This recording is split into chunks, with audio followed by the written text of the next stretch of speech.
What's going on YouTube? It's Team Gradelock here. I'm your host Enrico, and we are waking up from a dream. And the reason why I say that is because we, Team Gradelock, got first place at a Bushiroad event in White Plains.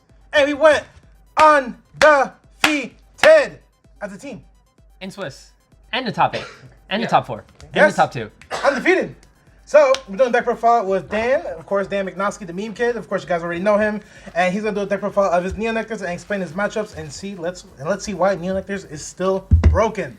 Let's go. Even though Bermuda literally does everything this deck does, but better. We labeled this deck. I couldn't play Bermuda, so I had to play the other opponent's deck. Yeah, I know, right? It's like, it's a quote-unquote budget alternative for mermaids. Kira's our starter. There's nothing really to say about here. We're just going to play and move on. Cecilia's our main grade 3, obviously, because it is Musketeers / Neo Nectar / this is the only good thing to come out of this clan ever, period. I don't care about Bloom, whatever. This is standard. This is the main grade 3 you want to see. Generally, if you can, try not to ride her first. Ride any of your other 4 grade 3 targets first, but that's what I mainly did. And it's like you're just using her to filter through your deck with her count +1, kill a dude, check top 5, call 2, and then when you're on and when you have the grade 3 in soul, you get to call 3 instead and get plus 10k to the entire front row. So that helps us make numbers. It's also the only card you want to see against Murakumo. Yeah. Well, actually no, I have one super spicy tech for against Murakumo if I'm on it, but Tomao's not it. And we all play 3 Tomao because I'd really rather not ride Tomato, but if I have to, I would love to draw into the Cecilia following up. Because if I draw into Cecilia after this, and this is on Vanguard, I'm just like, yes, please, thank you. And he can become the 23 on his own with the sack 2 tokens and draw a card. And then I actually used his second skill a lot to make tokens, like a lot, like this entire weekend. Like I would, like even if I didn't have a second tomato in hand, I would just literally be like, all right, cool. I have a Corla Dragon on the column, cool. Swing a tomato, end of turn, end of battle, sack it, make 2 tokens, make my Corla bigger, and punch him in the face. Super spicy tech, Maiden. Maiden helped me out so much. Like I would, like in my top 8 mirror match, I rode this first, and then I had the Cecilia in hand. She helped me push like power columns without having to expunge many resources because she generates the 2 tokens on Vanguard ride, and then the +5 to those tokens like is just super good. We play 4 $30 Origin Rare Sylvias because I got these for 10 They went up to 30? They are $30. Yes, they are $30. Actually, no. Apparently, yeah. Actually, no. I think they went down to 17s. I don't know. Show me okay. the Carfax. Stuff actually makes It's on sense. TCG Player. Check it out. Free token generation is always needed in the deck, especially so like you play the Maiden for the 5th Sylvia, so that way you can boost your numbers and get more power for your power plays. And like on the Van, because like it's on Van or Rear, it's just like super good. What sucks is that this card is not on Van Rear, it's just on Rear.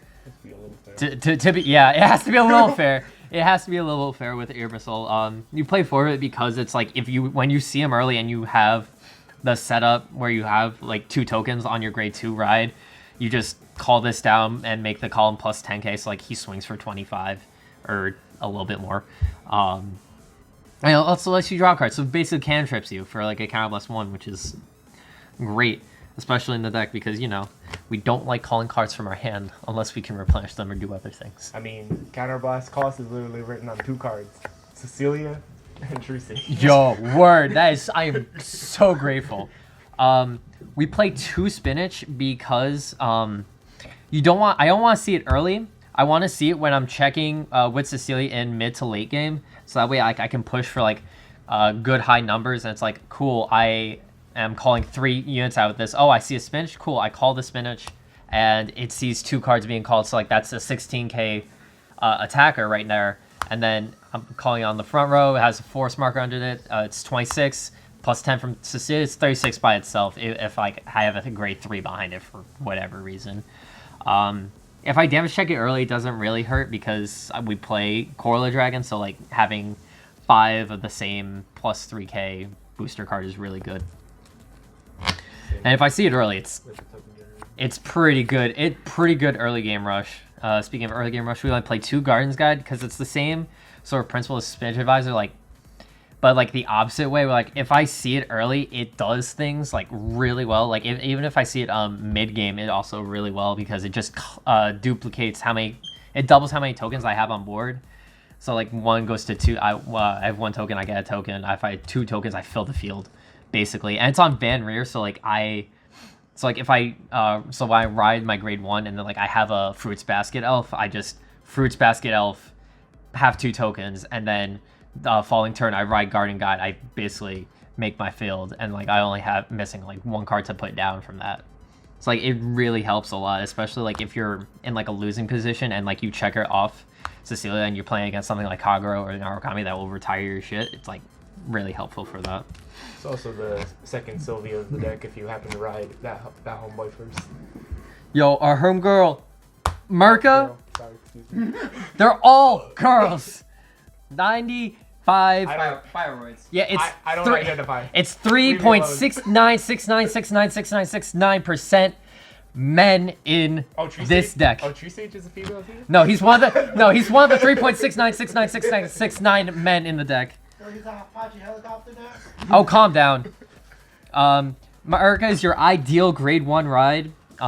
Even if you don't see Fruits Basket Elf opening up because she gets you the token. Like if you're going second, she calls the token behind her, and it's like, cool, this is a 13. I have no commitment. Actually, no, it's 13, 14, 15, 16, because Merca gets the 11, gets plus 3 on Van or Rear. So it's like, wait, what? Yeah? No. I'm an idiot. Got it. All right, so only on Rear, but like a 13k, like with not like just you ride. It's like really, really good. Especially if really good. Yeah, I know. And then calling it off of Cecilia is also really nice. We play 3 Rebecca. This is coming from Mama John's Neo's list. Because I found today that like against like other force decks like Bermuda and certain Axel decks, like the ability to Soul Blast 1, kill a token, and then bounce her back to hand really lets me go +1 from like calling her off of Cecilia. So like I get I get a lot of value out of her. And then the +5 can definitely help me push on turns where I need it. Like if one of my columns are like not hitting magic numbers, I can always just like call it off of Cecilia, or just call it from her hand, and then just pump that column up more. And we play 3 Fruits Basket Elf. This is mostly to play 3 Rebecca.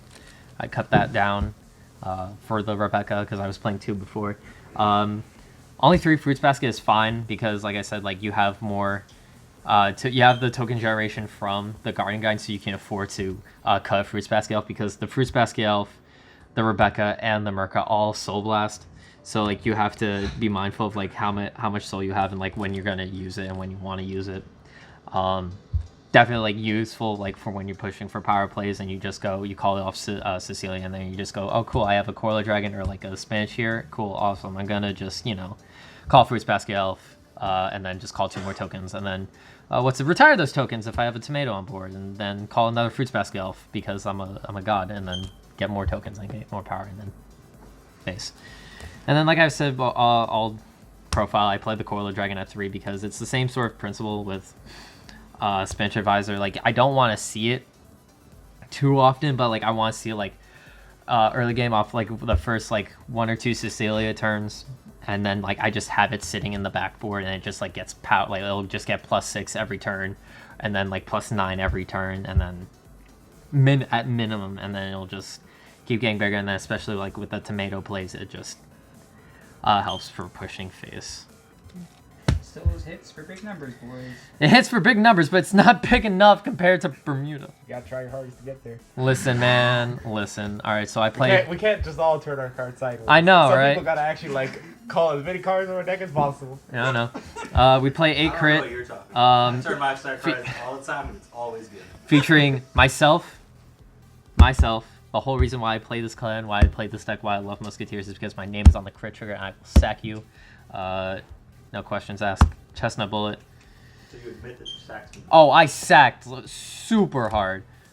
And then can't pick it up for Maiden, and then for Wiring Elf. I hear 4 heals is good. I hear 4 heals is good. I was actually like, I keep like always whenever I play this deck, I always keep thinking like, oh, I could use a 5th draw, and then it's like, it always just like ends up like not really mattering and stuff. So like I just let it be and just play the 8 crit and just shut up. It's big guys. Listen, man. I've been playing Deep Lease all my damn life, and I'm used to having uneven, like, just full force at the face. All right. It gets your board for a counter blast. Yeah. You're good. If you don't mind us asking, what were your matchups? All right. So my matchups were as follows. Round 1, I fought Bermuda Triangles, followed by another Bermuda Triangles, followed by Narukami, followed by Angel Feathers, followed by another Narukami, followed by Bermuda, then Murakumo to round off at round 8. Then in top 8, I fought a Neo Nectar mirror match, followed by Murakumo in top 4, which was the same Murakumo I fought in round 8. And then top 2, I fought Bermuda and won. My only losses were to my second Bermuda match in round 2, and then to Narukami in round 5. The only notable ones was that in the second Narukami match, I just kept drawing 3s, so like I just straight up just died. Because I kept my hand, and it's like, oh, my deck gives me all my 3s at once. I'm just like sitting there like, well, It's like, bro, I only play 8. Stop coming to me. I'm in danger now. And then I just basically died with that. The second Bermuda player, I didn't see my early game rush, so like I couldn't push them to high damage before they just, you know, went full force Melody and just shoved it all in my face, and I just cried. Otherwise, like, I feel like this deck has really good matchups, and like the matchup with Bermuda Triangle, I won. Like I said, like I won 4 out of the 5 times I fought Bermudas. That was because like I had it like effectively, like I had like all the cards in hand to like effectively rush them. I also won the die roll on most of those, so like I just raffle stop them right through.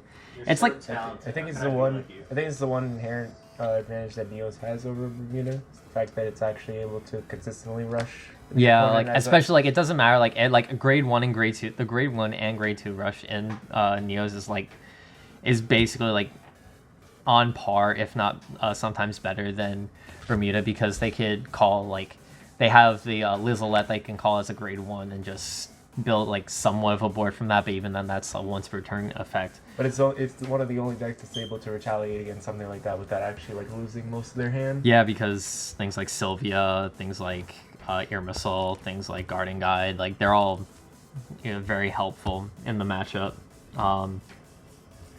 Again, like any XL matchups were like fine.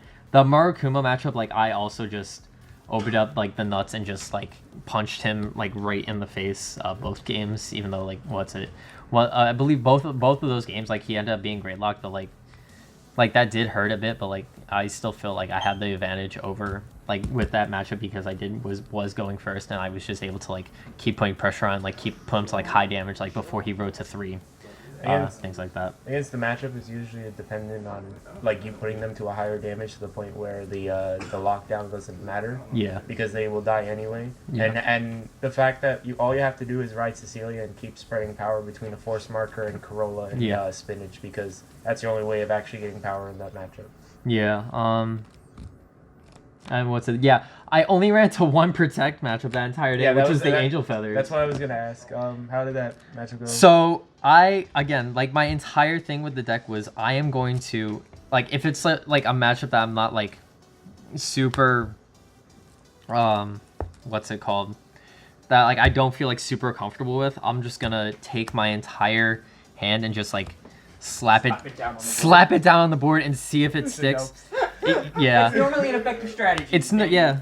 And then what's actually turned out to be like it helps when you only have to call 3 cards and then your whole hand is technically on the board. Yep.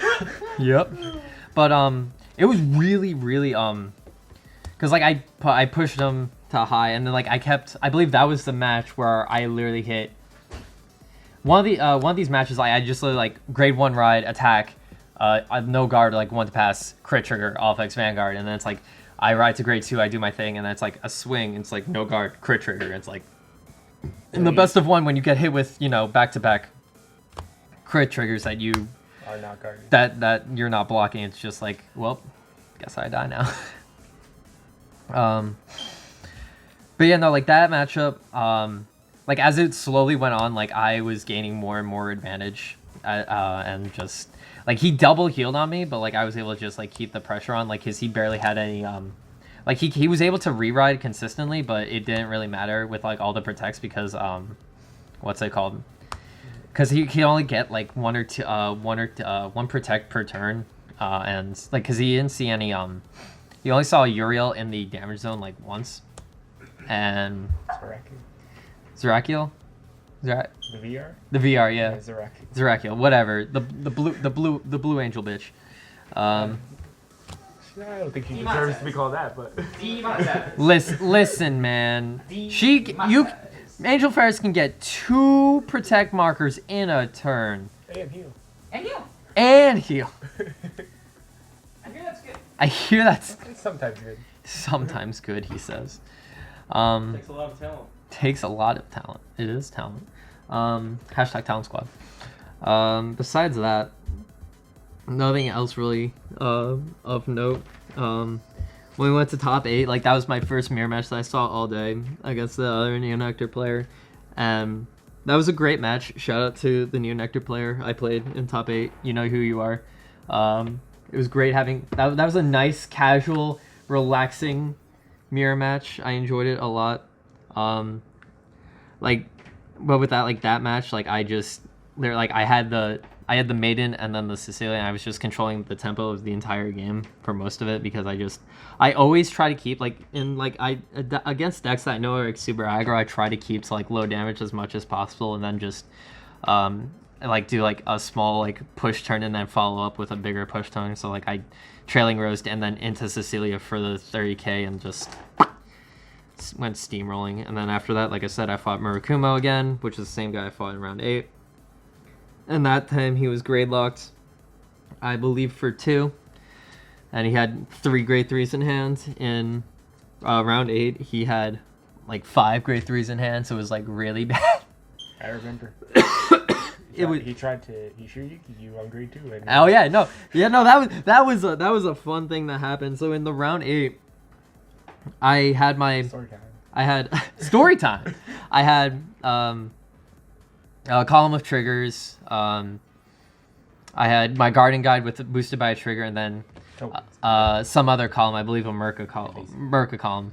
So like I swing it with my side, I swing with my van. On my van attack, he Shiryugis me for 1 to pass, and then like on that I hit the crit, and then my other side was still able to attack his other rear guard. So like that like swung the match like completely in my favor. And then the Bermuda player in top 2, holy hell, that was a match and a half.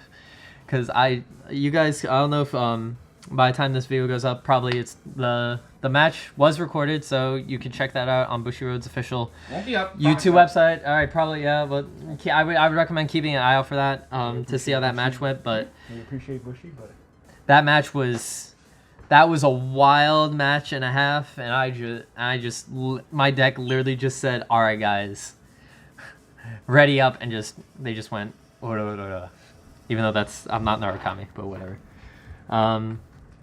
Well, overall, definitely Musketeers is a very good budget alternative to Bermuda Triangle if you don't have access to, $200 something for mermaids that get stupid big. 16 VRs. 16 VRs. Are you sure that's Highlander? And not just regular Melody? I don't know. No, we can probably find out in the next deck profile of John's Melody when we get to it. But what's it called? Well, we're dating this video, right? But no, yeah. I can't wait to see what the next ultra rare collection will bring us for Musketeers. Hopefully we get a what's it called? I can't wait to see what V Augusto would do. That was like my one thing. It's like because they had Merca, they had Rebecca. They didn't give us Ruth. They didn't give us Augusto. They gave us Cecilia. They didn't give us either of the damage adders from set 8, which is good. I was half expecting them to give us It might give you the lead. Herman. I was half expecting them to give us Herman. If they give us Vera and Saul, oh boy, I will go in hardcore Henry. And before anything is ended, what tokens did the first place player use for their Neo Nectar deck? I play only the finest of potted plants because I am a classy gentleman and a scholar. Well, now you know. We can only use these tokens for your Neo Nectar deck. That is all I have. That's all John has to say, but I have only one thing else to say, and that is remember to like, comment, and subscribe for more deck profiles and more Cardfight Vanguard content. As Henry says, you can hit the bell button if you want to. It's important to YouTube's algorithm, but you don't really need to, but you can do it anyway if you like to get subscribed for more Vanguard content. And as always, deuces. Deuces! It's mine! Mine.